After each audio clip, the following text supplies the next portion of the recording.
Hey, it's Jacob here with Pro Tip 70, taking data from a local CSV and importing it into custom fields via a SQL Server Stored Procedure. Now, in order to do this, you will need a full version of SQL Server. So that would be or require an advanced installation of Lansweeper on-premise. Now, if you have full version of SQL Server, let's get going. So the first thing we're going to do is we're going to set up 3 custom fields for this example. In order to do that, we're going to go to Configuration, Asset Pages, and you're going to scroll down to your 20 custom fields. For this example, we will be using custom fields 18, 19, and 20. And the next step is setting up the CSV file, and I will open the example CSV file to show you that we have 4 assets, actually 5, but one's a no match just to test the no match. But there's 4 assets in here with a combination of serial number, MAC address, IP address, and asset name. Some of them in here have all the data, and I've left some out just to show you the matching that the stored procedure is going to do. It's going to match on serial number first, and it's going to then match on MAC address, asset name, and then IP address. So in this CSV example, I left some out just to show you how to do the matching. And we're going to, you're going to need to take this asset data from your existing asset information. So for me, I added serial numbers, the real thing, real asset names from my Lansweeper installation. So you'll need to replace mine with your data, and obviously in order to get this to match up and work. And I saved this in C test on the SQL Server. You will need to put this generally for this test, you're going to need to put it locally. You could put it on a network share, but in this example, we'll do it locally.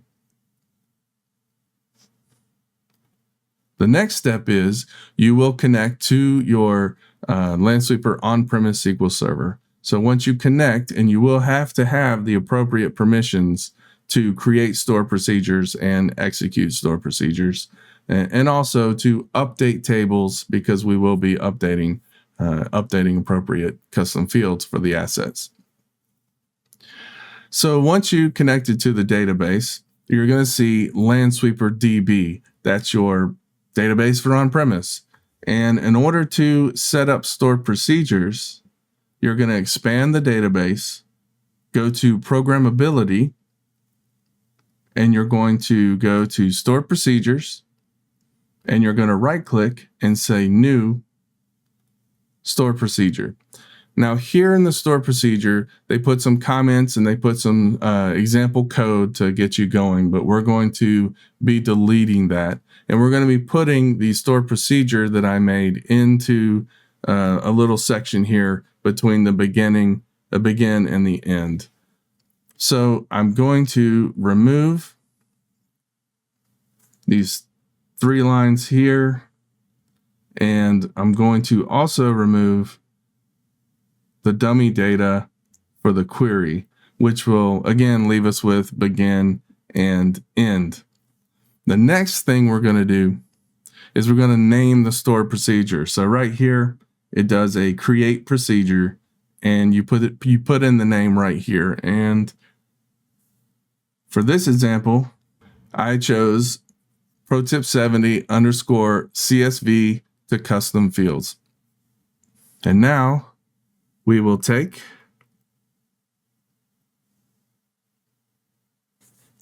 the stored procedure code that I put, and we're going to put it in between the begin and the end. And again, that comes from the Pro Tip article.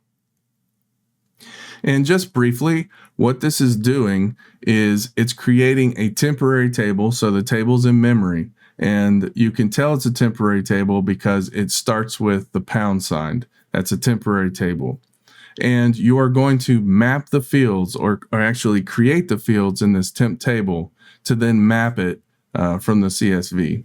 So right here is our field 1, our field 2, field 3, our integer, which is numeric for on-prem, in varchar, a length of 100 characters for field 2 and field 3. Here's your serial number, IP address, asset name, and MAC address that we will have and take from the CSV to help with the matching.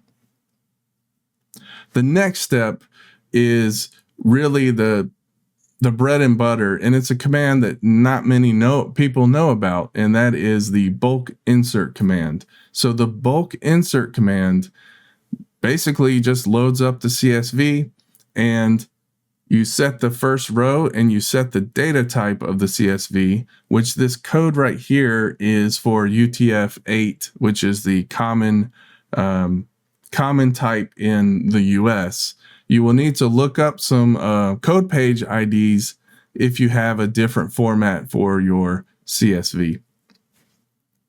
And you can find that by opening up the CSV in Notepad here, which I have here, and this took me a minute to find. But down here, you have at the bottom right your format. So this is UTF-8.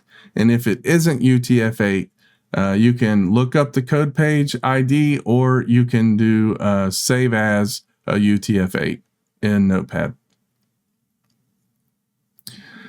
The next step is the logic that will match the assets based on serial number, MAC address, asset name, and then IP address. It ranks it ranks it in the order of confidence. So serial number is the most confident, followed by MAC address, etc. So basically, right here, you are going to update table asset custom. You're going to update custom 18, custom 19, and custom 20 with field 1, field 2, and field 3 from the temp table.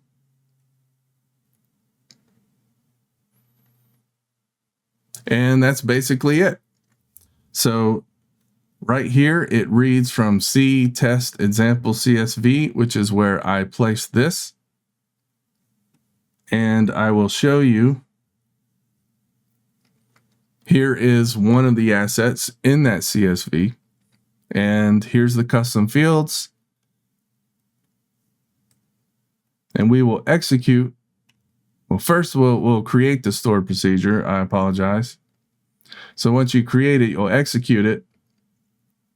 It creates it. And so now you will see it under the stored procedures right here. Pro tip 70 CSV to custom fields.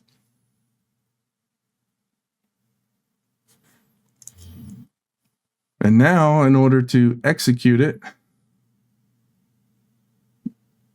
you can do it a couple of different ways, but I will just do a new query, and you put an exec here, and you say execute. And you'll see command completed successfully or an error, but hopefully command completed successfully. And now we'll go to one of the assets, which is my SQL Server itself, and I'll refresh the page. And there you have it. Field 1, 1003, tag C, and group Z. And that's basically it.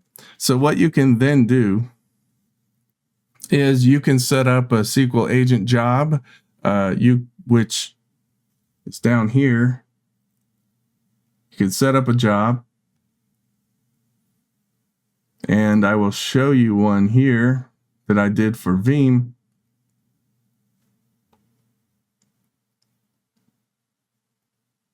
And you basically just make a step here, which will execute the appropriate stored procedure and however you named it. So then you set a schedule. So that's just an example of how you can automate the process. With SQL Server Agent, you can just create a job. But again, you can look that up if you want to know how to create a SQL Server Agent job. So how can you use this? Well, as I just briefly showed right here, you can connect to your local Veeam server and grab a CSV from PowerShell with Veeam. You can connect to your PRTG for a backup, which you can then load in the URL or API. You can download with PRTG a CSV, and you can create a batch process or a scripted process to place the CSV file there, execute this stored procedure, rename the file or move it, etc. And there you have a procedure, an automated way to update custom fields, to create and update custom fields for your assets. So that's it. I think I kept it under 2 hours this time. So if you have any questions, reach out to me in the Lansweeper community. I'm Jacob_H, and that's it. I will see you in the next one. See ya.